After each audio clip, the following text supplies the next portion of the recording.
Yun, dyan sa workplace mo, paano ba yung sistema ninyo? Kasi lahat ng project dapat may consultancy.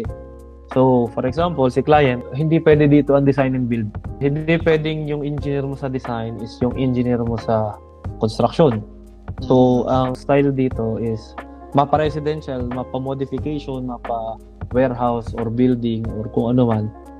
Kapag ikaw ay land developer or ikaw ay owner ng lupa, lokal, pag gusto mo magpagawa ng bahay, lumapit ka sa consultancy.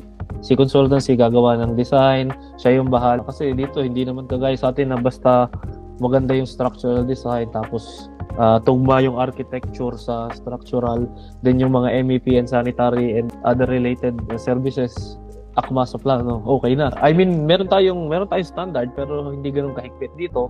Talagang nakikialam ang munisipyo. May lugar na ganito yung design, ganito lang yung height. Kagaya nga yung in-explain ko, yung project ko, dun sa community na yun, ang maximum lang na allowable is 15 floor or 13 floors. Kumbaga, dalawang parking or isang parking, depende sa'yo. Tapos, typical na 8 floor, tapos roof floor.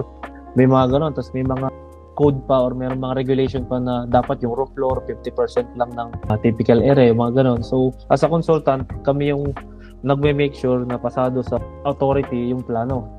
Ngayon, kapag okay na yung plano, kami na rin yung mag-guide sa client para maghanap ng contractor.